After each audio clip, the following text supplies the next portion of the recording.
Assalamualaikum warahmatullahi wabarakatuh. Selamat datang kembali di video pembelajaran fisika bersama saya Pak SC.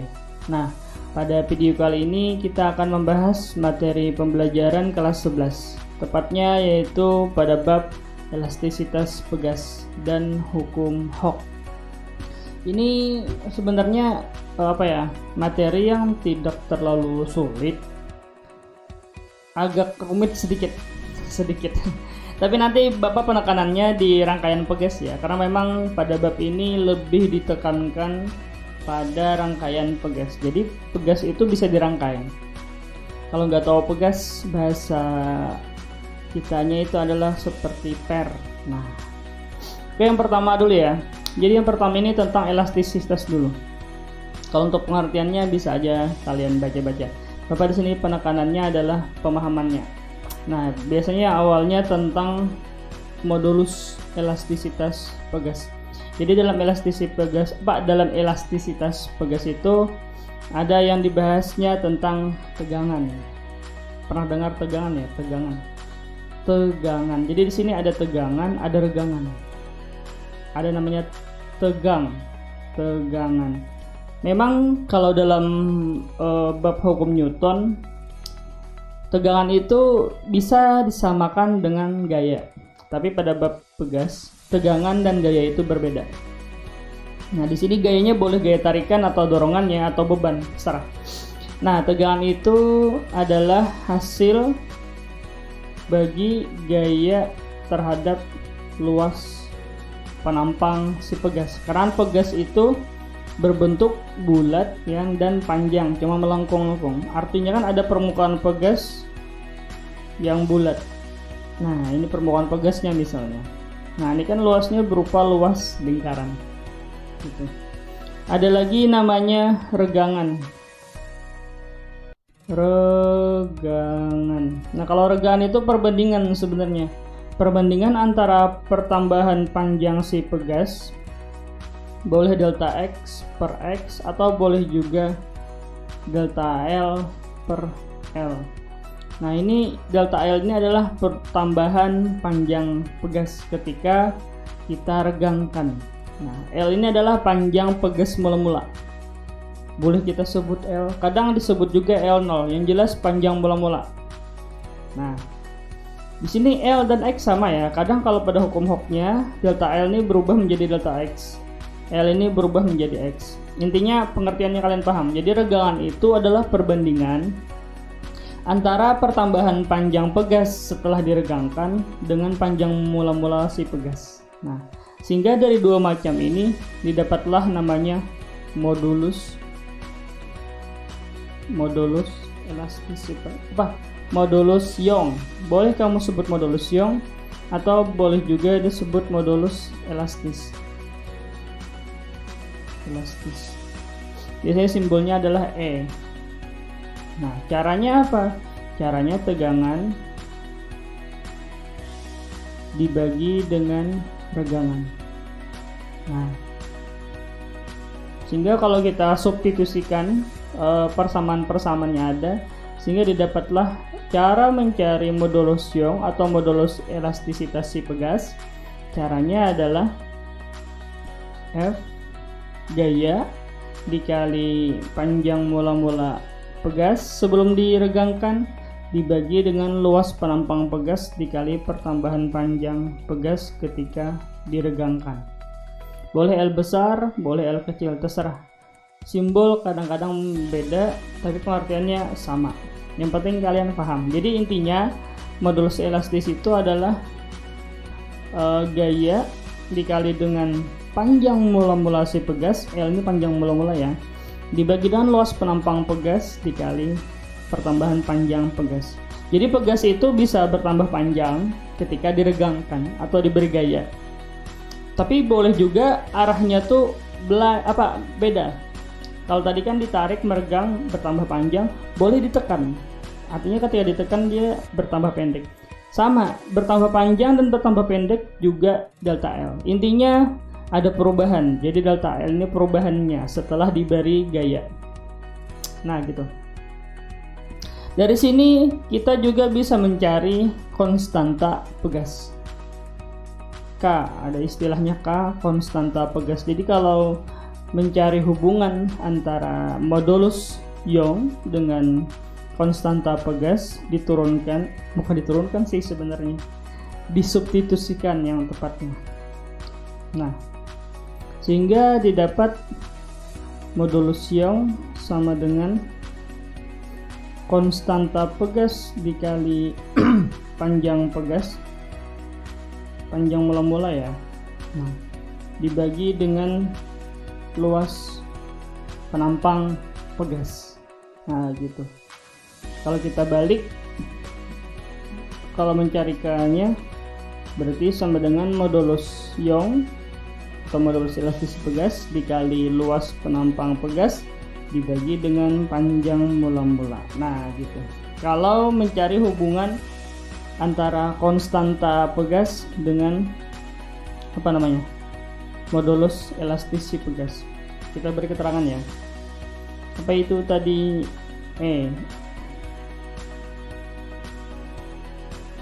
Atau modulus Young, ya kan? Modulus, boleh Young, boleh elastis, terserah ya. Elastisitas pegas terserah. Kalau F adalah gaya ya, gaya. Nah, ini gaya boleh berupa tarikan atau dorongan, boleh juga berupa berat benda. Nah, yang penting satuannya adalah Newton. Selanjutnya adalah A. Ini luas penampang ya. Luas penampang pegas. Nah, satuannya meter kuadrat. Artinya ketika tidak ada luasnya yang diketahui misalnya adalah jari-jari, maka kita ganti menjadi luas lingkaran, karena memang pegas itu berbentuk lingkaran penampangnya, berarti kan VR kuadrat. Nah, sekarang L, ini panjang mula-mula ya, kadang bisa disebut L0, kadang bisa disebut L. Yang jelas kalian paham bahwa dalam modulus Young, L ini adalah panjang mula-mula pegas. Panjang mula-mula itu sebelum diregangkan. Nah, sebelum diberi tindakan terhadap pegas. Nah, meter ya. Di situ terakhir apa? Delta L. Delta L ini pertambahannya, atau biasanya sih pertambahan. Sebenarnya boleh pemampatan, tapi yang paling sering itu adalah pertambahan. Maksudnya gini, kan ada pegas, misalnya ada pegas ya. Nah, pegas ini boleh didorong ke kiri sehingga terjadi pemampatan. Pemampatannya itu, seberapa besar pemampatannya itu delta X, delta L. Atau boleh juga ditarik ke kanan sehingga terjadi pertambahan panjang. Nah, itu juga delta L, sama. Tapi biasanya memang kebanyakan itu ditarik, bukan dimampatkan. Tapi sebenarnya sama, juga delta L atau pertambahannya atau pemampatannya dari posisi semula. Nah, jadi kita pakai pertambahan panjang aja ya, sesuai yang sering digunakan. Pertambahan panjang. Satuannya juga meter ya. Nah, ingat di sini sebenarnya dalam materi ini paling kesulitannya mengubah satuan. Nah, memang harus satuannya dalam SI. Karena kalau menghitung fisika itu sebenarnya satuan tuh boleh, tidak harus SI. Tapi ketika perhitungannya dia harus konsisten. Bila variabel yang lain adalah CGS, jadi pas menghitung semuanya harus CGS. Boleh juga ketika menghitung semuanya harus SI. Jadi terserah. Yang penting ketika menghitung satuannya sama. Bilanya CGS, semuanya CGS. Bilanya SI, semuanya SI. Gampang ya. Ini tidak terlalu sulit lah. Kita lanjut ke materi selanjutnya ya. Nah, materi selanjutnya ini yang ingin Bapak tekankan, yaitu pada rangkaian pegas. Kalau ini bisa aja ya menghitungnya ya. Nanti kita lihat contoh soal. Kita langsung ke rangkaian pegasnya. Nah, ini yang ingin Bapak tekankan, yaitu rangkaian pegas atau hukum Hooke.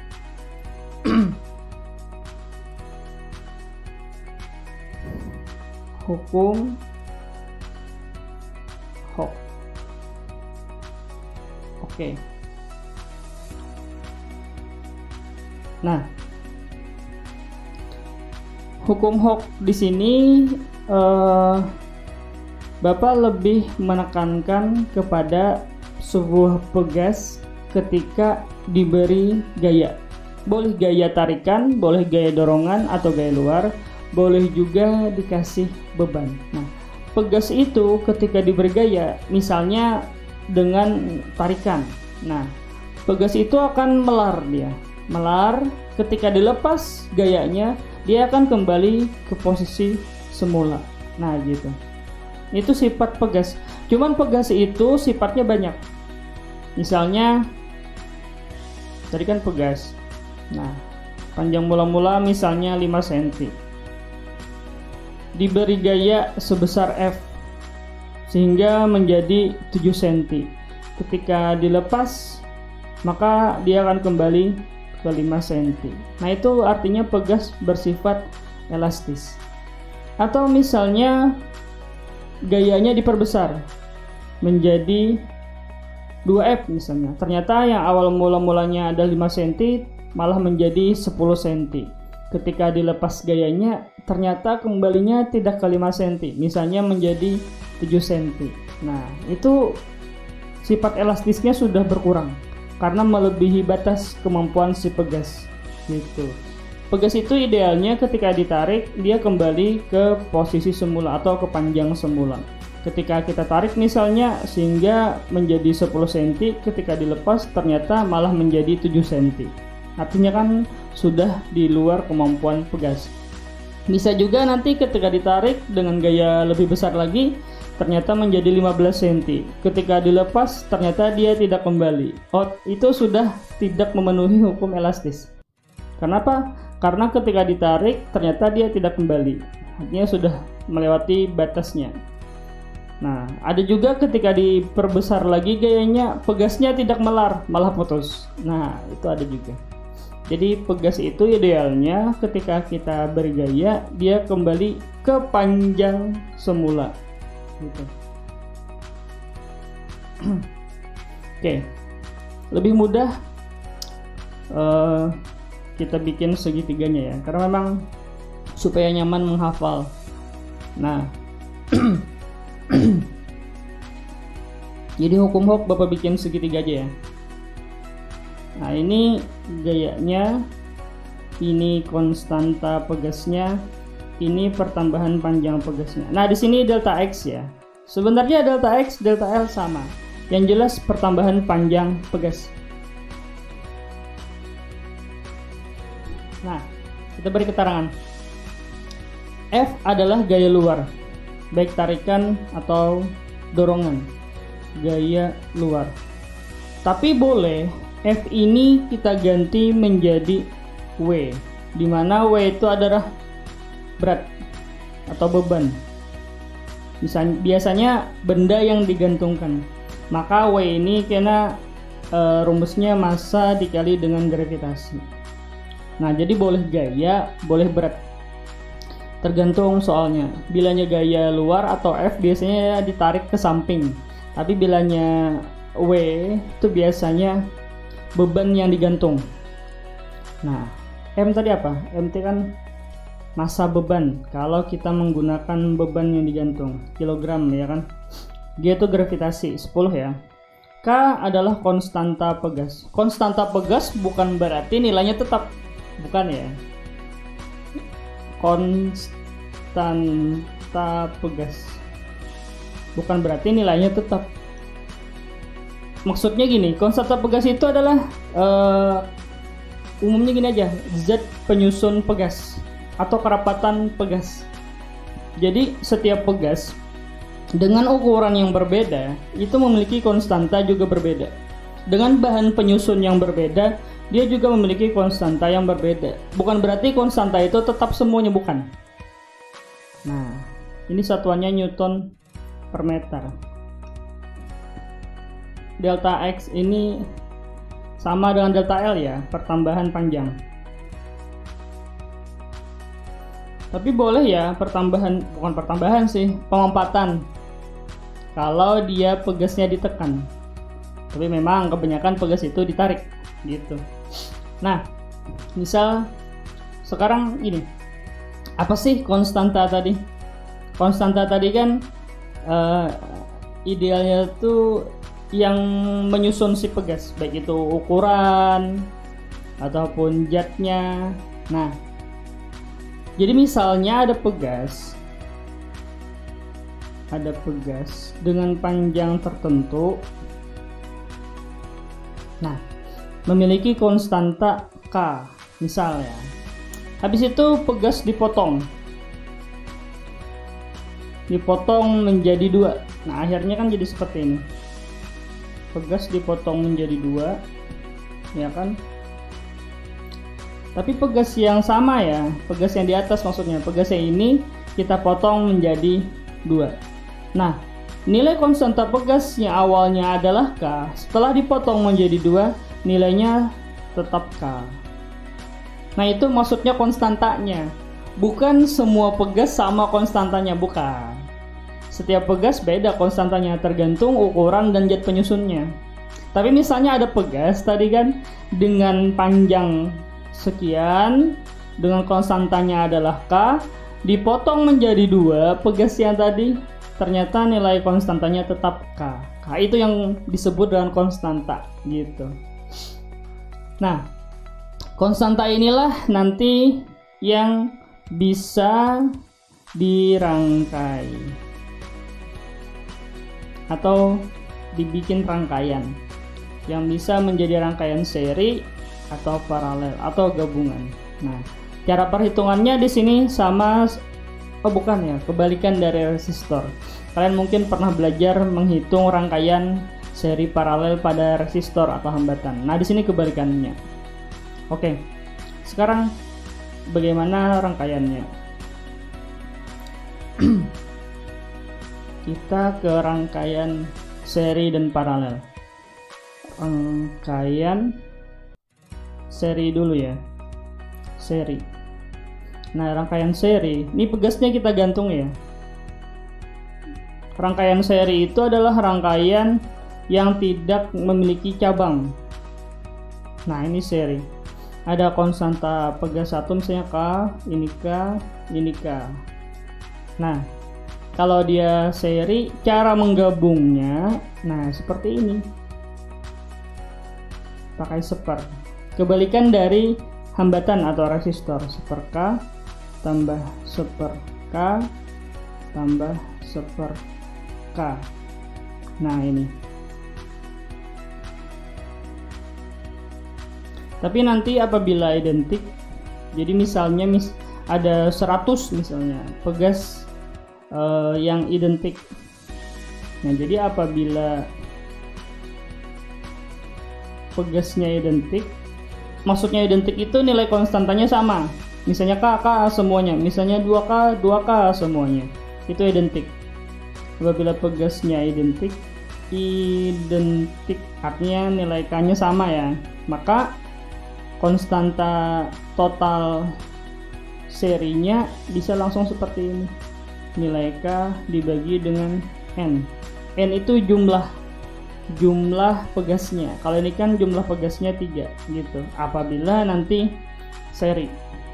Nah, dan identik ya, yang jelas identik. Kalau tidak identik, tidak bisa menggunakan rumus yang di bawah, harus yang di sini. Misalnya ada 5, ya sepernya sampai 5 kali gitu. Nah, yang kedua, rangkaian paralel. Tahu kan, kalau paralel berarti dia bercabang. Nah, contohnya seperti ini. Oke, kita rangkai pegasnya. Nah, oke. Nah, ini paralel. Nah, buktinya apa? Dia bercabang. Itu paralel. Kalau ini kan tidak ada cabang. Yang seri ini tidak ada cabang. Nah, misalnya ini konstantanya K, Y ini juga K, Y ini juga K. Sehingga konstanta total rangkaian paralel langsung ditambahkan semuanya. Nah, jadi konstanta totalnya adalah K ditambah K ditambah K.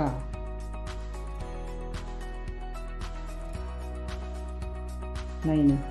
Jadi berkebalikan dengan resistor. Kalau resistor kan seri yang ditambah. Kalau paralel diseper itu resistor atau hambatan. Tapi kalau pegas dia berkebalikan. Pegas ini sama dengan kapasitor, tapi kalian belum belajar kapasitor. Kapasitor itu kelas 12. Nah, tapi apabila nanti identik, jadi misalnya ada 10. Apabila identik ke 10-nya, pegasnya identik ya. Identik tadi kan nilai konstantanya sama. Nah, maka cara mencarinya seperti ini. K totalnya adalah N dikali nilai K. Artinya misalnya ada 10 pegas yang identik, berarti 10 dikali K gitu. Nah, inilah materi pegas. Nah, yang tadi pertama tentang modulus Young, kedua tentang hukum Hooke-nya, ya kan? Yang ketiga rangkaian seri paralelnya. Nah, sekarang kita contoh soal. Kalau tidak contoh kadang-kadang kan kita bingung. Oke, kita contoh ya.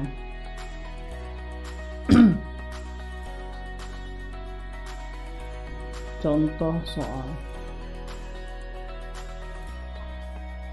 Misalnya ada pegas, ada rangkaian pegas. Di sini satu, di sini satu. Ini paralel ya kan? Setelah itu di sini tambahkan, di sini ada lagi. Nah, misalnya ini K1, ini K2, ini K3, ini K4. Setelah itu diberi beban dengan massanya M ya, massanya misalnya 500 gram. Nah, 500 gram ini kan kalau kita jadikan kilo 0,5 ya. Nah, sekarang bagaimana konstanta totalnya dulu? Oke, misalnya nilai konstanta masing-masing K1, K2, dan K3 dan K4 nilainya misalnya sama ya, misalnya 100 Newton per meter. Nah, yang mana yang harus kita kerjakan? Kita lihat yang mana yang seri, yang mana paralel. Seri tidak bercabang, paralel itu bercabang. Nah, jelas berarti kan K1 dan K2 ini paralel, iya kan? Nah, sedangkan K3 dan K4 seri. Tapi gabungan K1 dan K2 itu seri dengan K3 dan K4. Nah, kalau misalnya kurang paham, Bapak biasanya gambar kembali. Nah, yang pertama kita kerjakan kan K1 dan K2 karena mereka paralel kan. Nah, K1, K2 kita gabung menjadi K12 karena dia paralel, berarti kan K1 ditambah K2 sehingga nilainya menjadi 200 ya kan, 100 ditambah 100. Nah, akhirnya gambarnya seperti ini. Nah, kita gambar lagi ya supaya lebih paham. Nah, oke. Nah, ini adalah konstanta pegas gabungan 1 dan 2. Ini konstanta pegas ketiga dan ini pegas keempat. Paham ya? Karena ini digabung menjadi satu, akhirnya menjadi seperti ini. Tapi nilainya tidak lagi 100-100, tapi menjadi 200. Nah ini 100, ya ini tadi 100. Nah kalau sudah seperti ini, baru kita mencari K totalnya. Nah, sehingga nilai konstanta total gabungan dari yang keseluruhan ini seri ya kan, akhirnya 1 per K total sama dengan 1/200 ditambah 1/100 ditambah 1/100. Kita samakan penyebutnya ya, 1 per K total 200 ya, 200 bagi 200 1, 200 bagi 100 2, 200 bagi 100 juga 2. Nah kalau kita balik, konstanta totalnya adalah 200/5 ya kan. 200 dibagi dengan 5 berarti nilainya adalah 40 ya, 40 Newton per meter ya kan. Nah inilah konstanta pegas total, sehingga kita dapat konstanta pegas total nilainya adalah 40 Newton per meter. Coba kita lihat. Ketika dirangkai secara paralel, K1 kan 100, K2 kan 100. Ketika dirangkai secara paralel, konstanta gabungannya membesar. Nih. Ya kan? Masing-masing kan 100. Dirangkai secara paralel, konstanta gabungannya membesar. Jadi kesimpulannya, untuk memperbesar konstanta pegas, kita rangkai secara paralel. Paham ya? Nah, coba kita lihat lagi gambar yang kedua. Ada 3 buah pegas dengan konstanta 200, 100, dan 100. Digabung secara seri, ternyata konstanta gabungannya mengecil. Artinya apa? Untuk memperkecil nilai konstanta pegas, rangkaian maksudnya ya, maka rangkailah secara seri. Nah, jadi tergantung peruntukannya. Tapi kalau pada mobil atau pada motor, pegas itu dirangkai secara paralel. Karena memang tujuannya adalah menahan beban. Semakin besar beban, semakin kuat harusnya pegas. Karena mungkin pegasnya dirangkai secara seri, harus paralel gitu. Shock ya, shock mobil itu isinya pegas. Tapi teknologi sekarang pegas ada yang konvensional, ada yang menggunakan teknologi hidrolik, isinya angin. Makanya istilahnya air suspension, suspensi angin. Bukan angin sih sebenarnya, hidrolik lah, sejenis kayak hidrolik. Nah, selanjutnya misalnya kita mencari apa ya, pertambahan panjang pegas. Nah, kita mencari delta X. Sekarang kita mencari pertambahan panjang. Pertambahan panjang. Nah, atau delta X ya kan. Nah, tadi kan kalau kita mencari delta X dari rumus segitiga yang di atas tadi, mana ya? Nah, berarti kan gaya dibagi dengan K. Berarti gaya dibagi dengan K. Di sini tidak ada gaya. Kenapa? Karena memang tidak ada gaya luar. Yang ada adalah berat atau gaya berat lah. Apa tadi rumusnya? Massa dikali dengan gravitasi, ya kan? Nah, makanya kata Bapak, ketika pegas itu diregangkan atau diberi gaya, tidak melulu gaya itu adalah gaya F atau gaya luar, bisa dikasih beban, berarti gaya berat dia. Nah, masanya 0,5 kilo ya kan, harus kilogram, harus SI ya, kita menyesuaikan karena memang satuan konstanta pegas Newton per meter, itu SI. Gravitasinya 10, berarti kan bebannya adalah 5 Newton.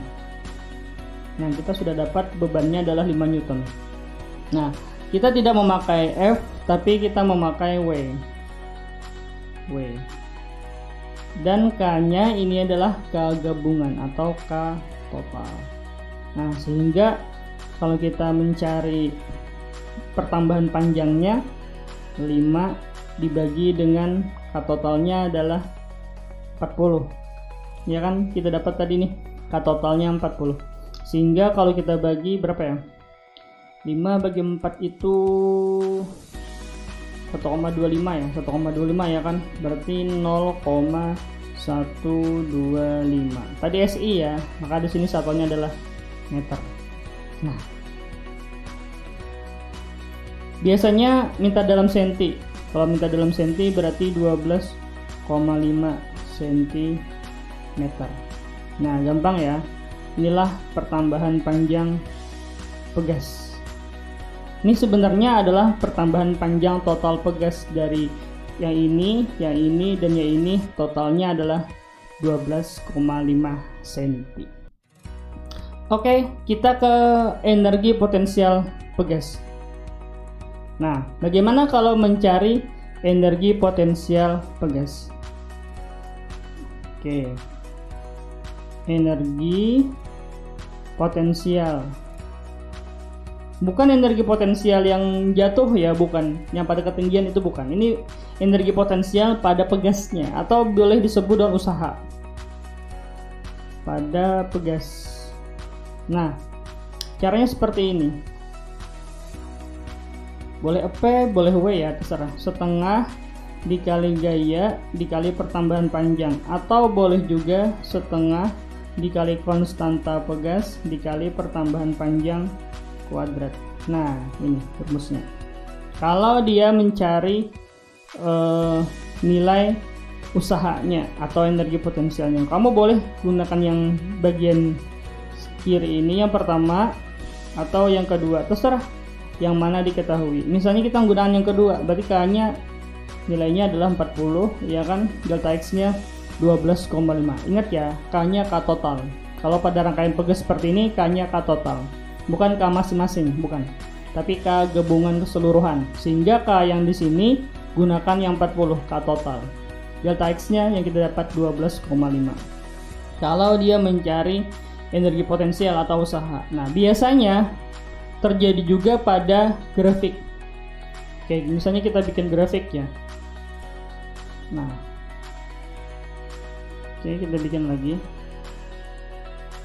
Nah, ini biasanya adalah grafik hubungan antara gaya pegas, boleh F, boleh juga W, boleh ya, terserah, dengan pertambahan panjang pegas atau delta X. Nah, sehingga terjadi grafik pegas. Nah, ternyata grafik pegasnya seperti ini. Nah, yang biru ini grafik pegasnya. Nah, anggaplah nilainya ya. Misalnya di sini nilainya 40 Newton. Nah, ini satuannya Newton ya. Nah, di sini misalnya satuannya sudah meter misal. Ternyata pertambahan panjangnya di sini berapa ya? 0,8. Nah, berapakah usahanya? Misalnya dia mencari usaha. Kalau ada grafik hubungan antara gaya atau berat terhadap pertambahan panjang. Nah, untuk mencari usahanya atau energi potensial pegasnya, gunakan luas bangun grafik. Berapa ulang? Gunakan luas bangun grafik. Sehingga kalau kita arsir, luas bangun grafiknya tuh yang mana? Ya ini. Grafiknya kan yang biru ini. Grafiknya yang biru ini, yang miring. Sehingga kalau kita bikin arsiran luas bangun, arsir ke arah bawah, bukan ke samping, tapi ke arah bawah. Nah, ini. Nah, inilah bangunnya. Berarti ini adalah luas segitiga, ya kan? Nah, jadi ingat ya, jadi boleh kalau pada grafik menggunakan luas bangun untuk mencari energi potensialnya atau usaha. Kalau dia pada grafik hubungan antara gaya terhadap pertambahan panjang. Kalau berdasarkan contohnya ini, berarti luas segitiga. Nah, maka setengah dikali alasnya 0,8, tingginya 40, ya kan? Berarti 16 Joule. Nah, inilah energi potensial atau usaha pegasnya kalau ada soal berbentuk grafik. Ingat ya, luas grafiknya atau luas bound grafiknya. Nah, cuman ada juga seperti ini grafik. Sama, grafik hubungan antara gaya dengan pertambahan panjang. Oke. Nah, ini gaya, ini pertambahan panjang. Boleh gaya, boleh W ya, terserah. Yang penting satuannya Newton.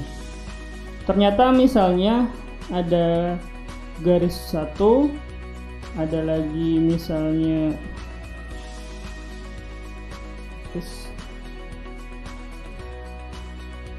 ada garis 1 misalnya, ada garis 2, ada garis 3 aja nih. Nah, 3 buah garis ini sebenarnya menerangkan tentang nilai konstanta pegas. Nah, misalnya ini K1, ini misalnya K2, ini misalnya K3. Nah, pertanyaannya biasanya gini, mana konstanta pegas terbesar? Mana konstanta pegas terkecil? Nah, apabila ada grafik seperti ini, konstanta pegas terbesar adalah grafik atau garis yang paling tegak. Makanya ini yang terbesar, karena ini yang paling tegak. Dan yang terkecil adalah yang paling landai, berarti yang ini terkecil. Nah, gampang kan? Gitu. Nah, oke. Kalau masih nggak paham, bisa diulang kembali videonya. Nah, berarti materi kita selesai ya. Langkah lebih mudahnya sering-sering menjawab soal. Oke? Berarti video pembelajaran kita kali ini selesai untuk materi elastisitas pegas dan hukum Hooke. Nah, mungkin materi selanjutnya kita membahas tentang fluida, baik itu statis maupun fluida dinamis.